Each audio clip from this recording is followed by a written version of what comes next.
I still remember that night vividly, the autumn evening when the red leaves outside the Anderson estate fluttered down onto the cobblestone path.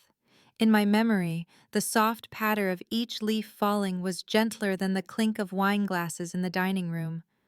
But that seemingly familiar moment cracked open the deepest fracture in my life. My name is Claire Anderson, 32 years old, PhD in physics from MIT. For the past 5 years, I've holed up in the basement of the family estate, quietly nurturing a scientific dream, the dream of a quantum stabilization algorithm. I often thought that at an age when most people settle into families, kids, and homes, I'd chosen to keep company with equations and simulations. But it was the only choice that kept me sane, because in this very family, I'd never been valued. The dinner table that night stretched so long it took me a few seconds to scan from one end to the other. On the pristine white tablecloth, the silverware gleamed, and the vase of red roses in the center perfumed the air with its rich scent. Everything was perfect, except for the fact that I didn't feel like I belonged here. My dad, Richard Anderson, sat at the head, his posture as commanding as if that oak chair had been carved just for him. For 30 years, he'd been the power symbol of Anderson Global Technologies, a top U.S. tech conglomerate. To his right was my mom, Margaret, in a deep green velvet dress, a sparkling pearl necklace at her throat. She was quiet, but her eyes always watched Dad with unspoken approval. To his left was Melissa, my older sister, the one Dad proudly called the future of the company. And me? I was just the youngest daughter at the far end, silent in my simple black dress. Next to my chair sat my bulky laptop bag, stuffed with 5 years of research I'd poured my youth into. The clink of silverware was steady, red wine swirling in crystal glasses. Dad cleared his throat, like a conductor signaling silence from the orchestra. He set down his Bordeaux, twirled his silver-rimmed glasses, and spoke in that authoritative tone. "Claire, we need to talk about your lab." I looked up, my heart pounding in my chest. "Yes, Dad?" He pulled out a stack of papers, set them in the middle of the table, and slid them toward me. "The board met. It's time to cut losses. Your lab's being sold to Global Tech. They offered $2 million. I froze, my fork hovering midair. 2 million? 5 years of sweat, tears, sleepless nights at the workbench, all boiled down to that cold number? Melissa smirked faintly, took a sip of wine, and let out a mocking laugh. "Finally over. You know, Claire, that dusty basement lab of yours was a real stain on the Anderson name." I took a deep breath, trying to stay calm. "But I'm close to a breakthrough.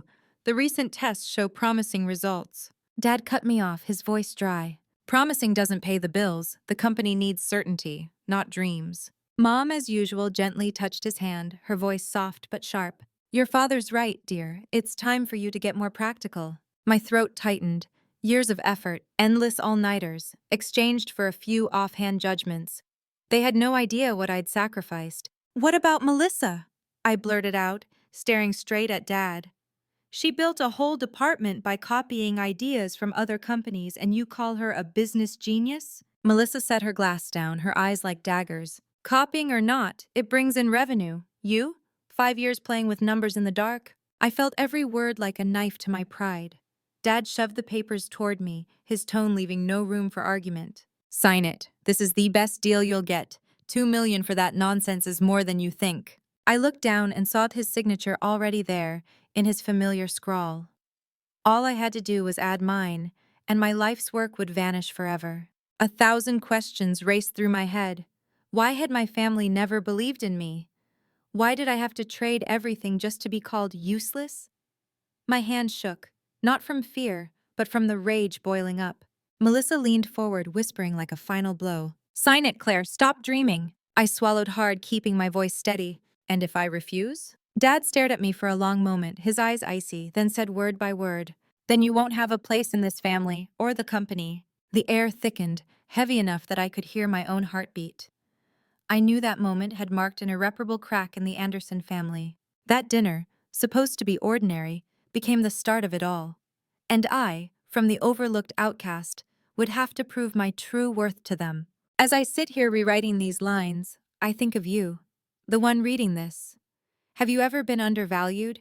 Had your own family dismiss your efforts? That pain hurts, but it can also spark the fire to rise up. If you relate to me, leave a little sign, a like, a comment, so I know I'm not alone. Because sometimes, just one believer is enough to keep going. Do you believe a single message can change your whole life? I didn't, until that night. When Dad forced me to sign the paper selling off 5 years of my youth, I thought I'd lost everything. But right as my trembling hand touched the pen, my phone buzzed in the laptop bag. Then again, and a third time. The vibration was faint, but it stopped my heart cold. I looked up to catch Dad's irritated glare. He hated interruptions. Melissa shot me a mocking glance. Who'd even text the dreamy scientist? I breathed fast, slowly pulling out the phone. 3 notifications popped up, all marked urgent from the US Patent Office. I tapped the first one. Patent quantum stabilization algorithm approved. I stared in shock. Countless sleepless nights, thousands of trials, all validated. My hands shook not from fear but exploding joy. I rushed to the second. Rating, scientific breakthrough.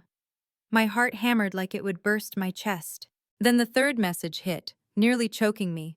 Open auction invitation starting bid, 3.7 billion USD. I looked up, facing my whole family. In that instant, I wasn't the quiet one at the end of the table anymore. Dad, my voice rasped. You said my research was worthless? The patent office just valued it at a starting bid of $3.7 billion. The room froze solid. Dad, Richard Anderson, who always controlled every situation, stalled.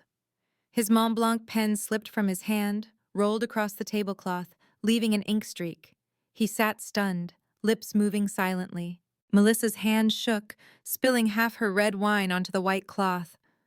The stains spread like blood, a stark red against the stifling air. She tried to cover with a forced smile, but her white-knuckled grip screamed panic. "Mom!" Margaret clutched her water glass, eyes straining for her usual poise. She just drew a sharp breath, sitting up straighter, clinging to her elegant facade despite the storm. I met each of their eyes, my voice firm. And to clear things up, Dad, all the research was funded from Grandma's private trust left to me. I never took a dime from the company. The space drowned in thick silence.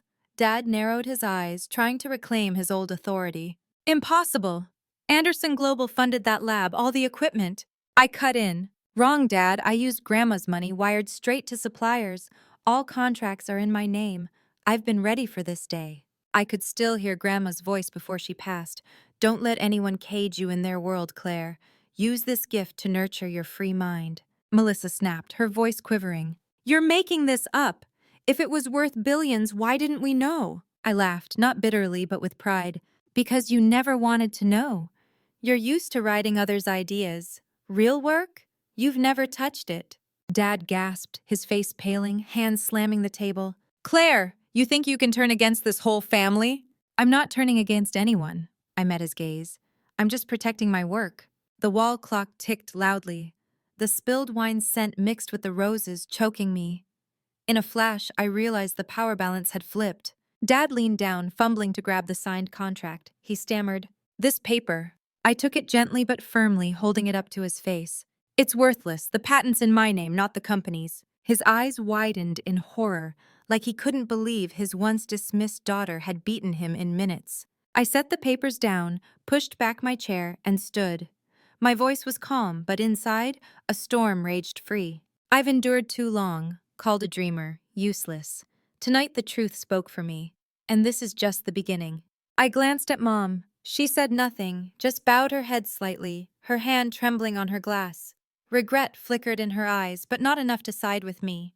Melissa jumped up, voice sour. "Don't get cocky, Claire. One patent? Big deal. You still don't have the company, no power." I turned, smiling. "You're wrong, sis. I don't need the company to prove my worth. I have science, and now the world's at my door, knocking loud to get in." The air exploded like thunder in the elegant room.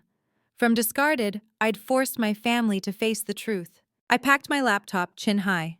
"Dad, Mom, Melissa, from now on I'm no longer the shadow in the basement. I'll step into the light, on my own terms." I left the table, my heels clicking coldly on the wood floor. Behind me, The family sat in stunned silence. Out on the porch, the autumn wind slapped my face cold. I knew, tonight opened a new chapter, but the real storm was just beginning. As I tell you this story, I wonder, if it were you, trampled by your own family but handed the chance to flip it all, what would you do? Sign the paper and stay quiet? Or stand up for your worth? If you find this gripping, comment why. If it's not hooking you enough, be honest and comment N.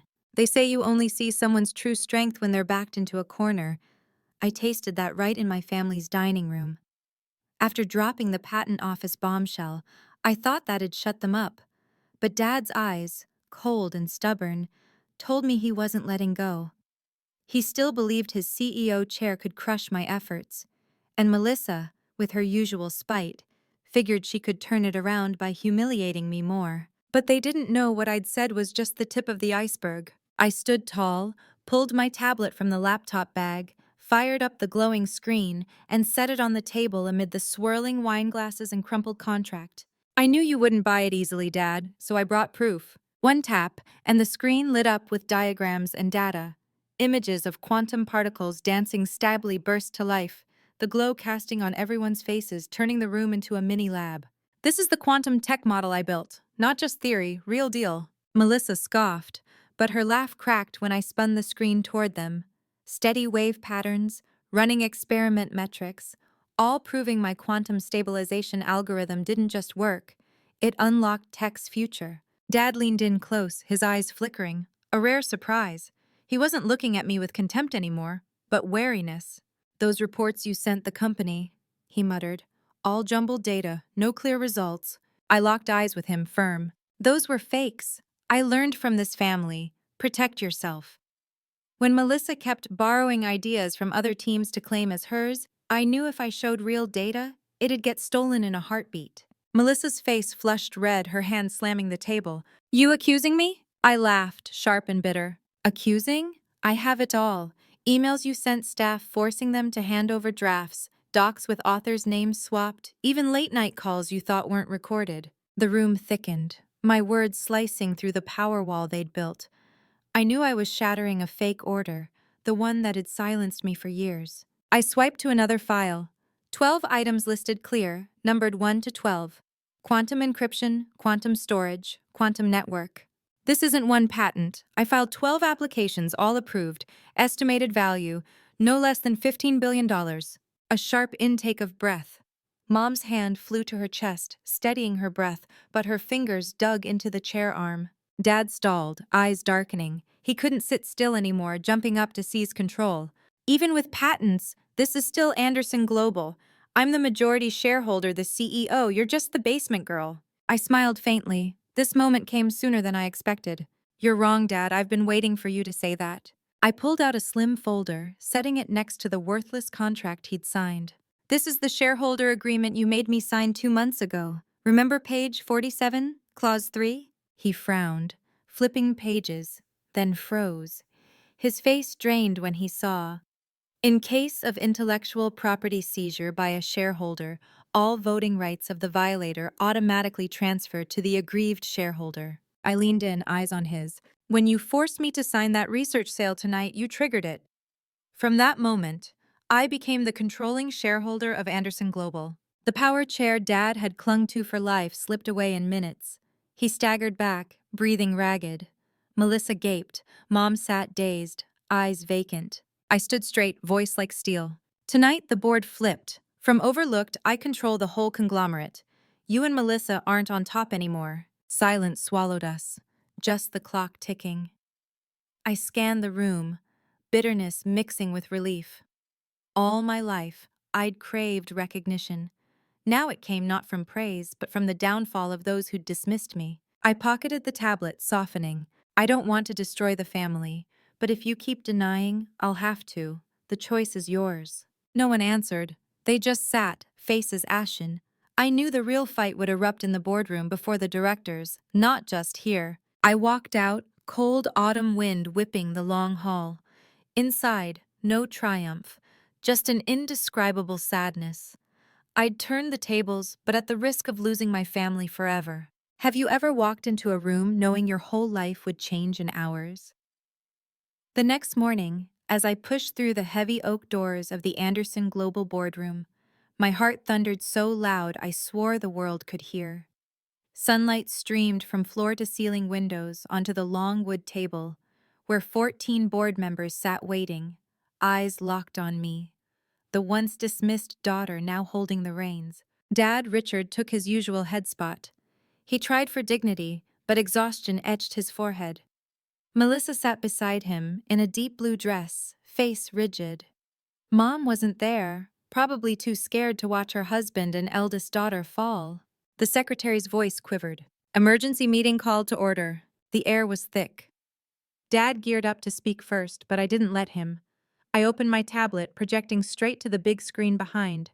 Before debate, let's hear the facts. The room lit up with 3D simulations. Whispers rose, a few leaned forward for a better look.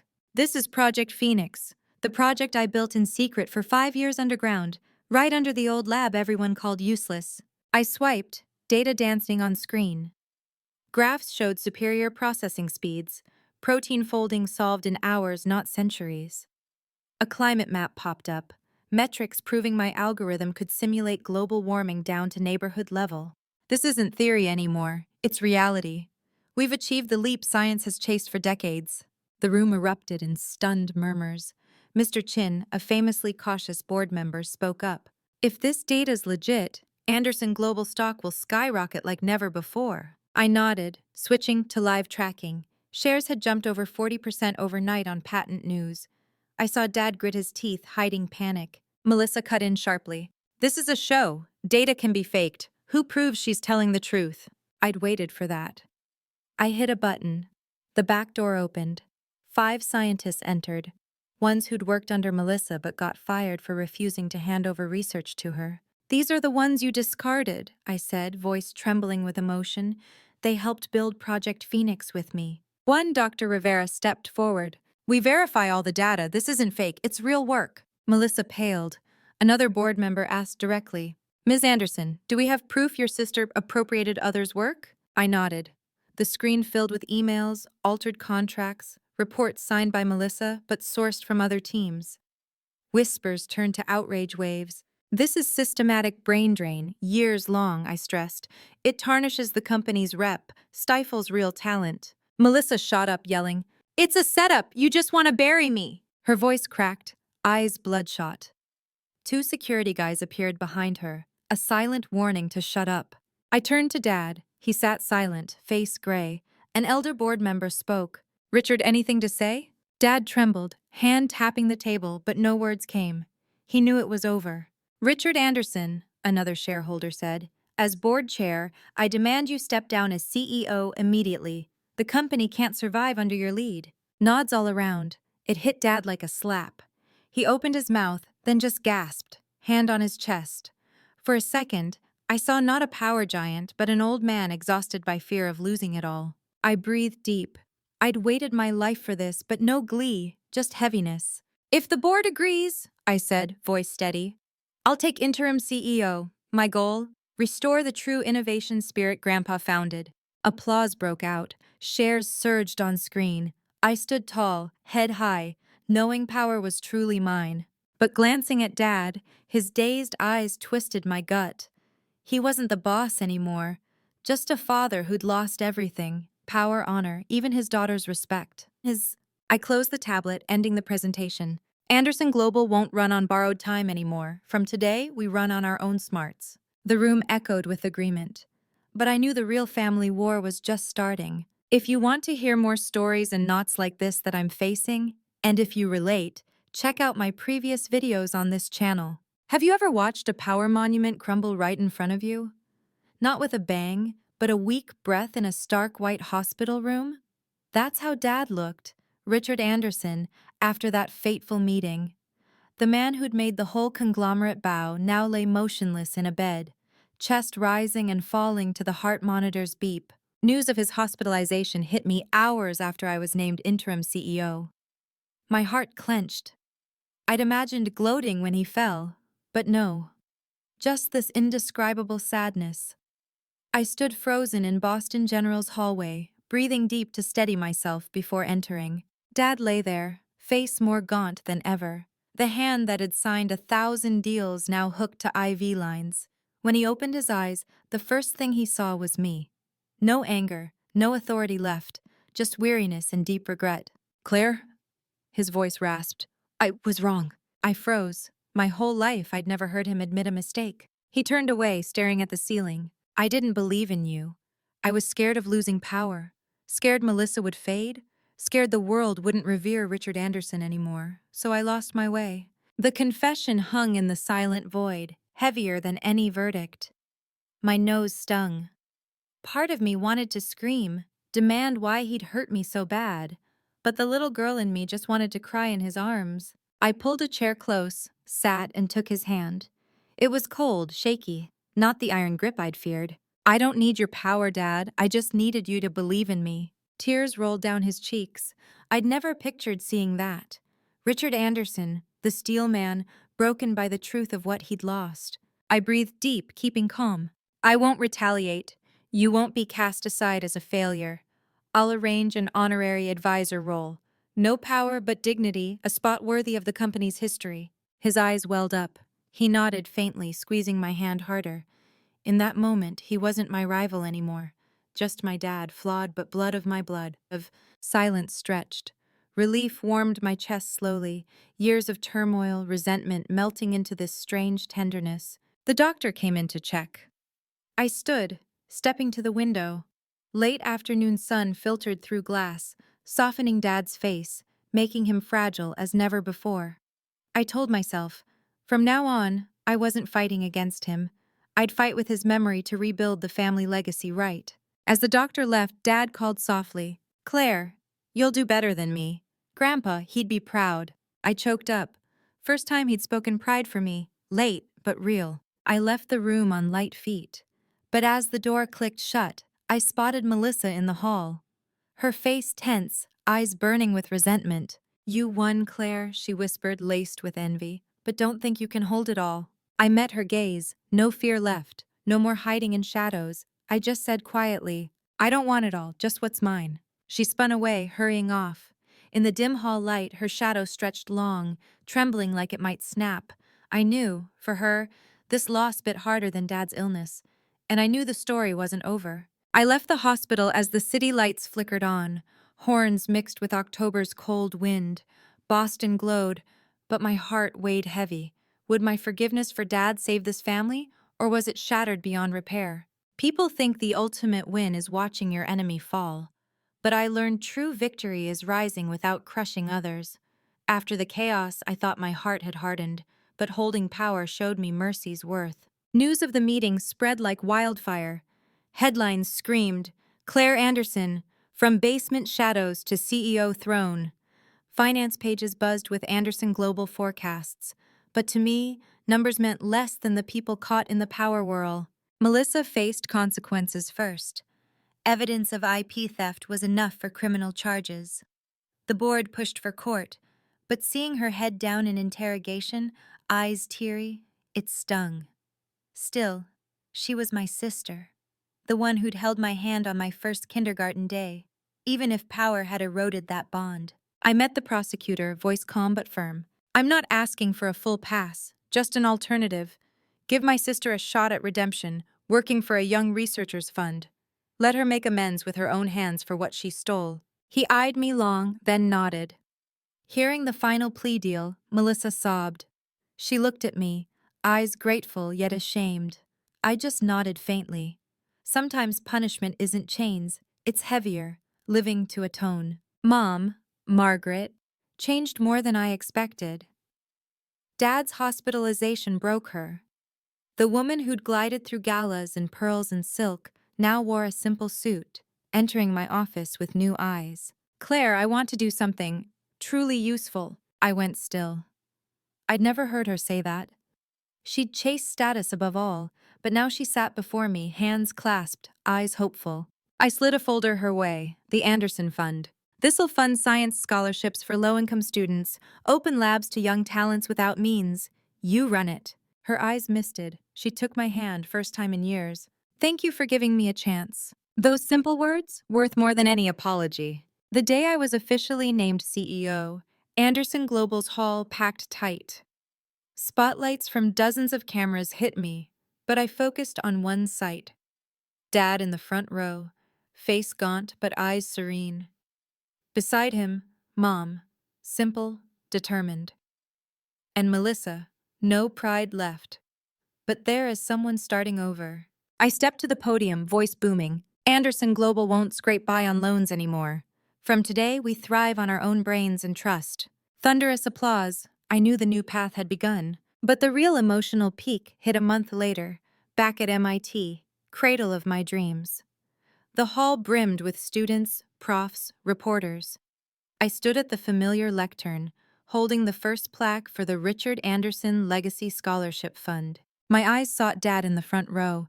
He looked frailer, hair grayer, but his gaze lit when his name echoed through. I spoke slow, each word etching the air. This fund honors Richard Anderson, a father who taught me the hardest lesson. Power isn't everything, and every mistake can be forgiven. The hall hushed, then erupted in cheers. I saw Dad bow his head, hands over his face, shoulders shaking. I knew then he'd been freed from his past's weight. I stepped down, handing the scholarship to a young student. His eyes blazed with faith and hope. I saw my old self, the overlooked girl locked in a basement, still clutching her dream. Spotlights hit and I lifted my chin. No more forgotten daughter. I was Claire Anderson, scientist, leader, and above all, someone who knew how to forgive. As I sit rewriting these lines, I want to share with you, the reader. Success isn't just winning for yourself. It's extending a hand to lift others, even those who hurt you.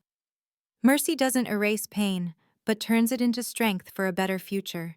And I know my story isn't done. Anderson Global enters a new era, and I, with my former foes, will write the next chapter with trust and humanity. Looking back on my journey, I see the greatest value isn't in billion-dollar patents or the CEO chair. It's growth from hurt to grace. I learned true success isn't beating others, it's forgiving, opening doors to move forward together. Power can mislead, but love and faith heal. Dad, from Power Icon, fell to find peace in forgiveness. Mom, from Glamour Chaser, rediscovered meaning by giving chances to the underprivileged. And my sister from Fallen now redeems through her own labor. This story, for me, doesn't end in revenge, but healing. If this path touches your heart, drop a comment, share your thoughts, and subscribe. Who knows? The next tale might be the spark you need.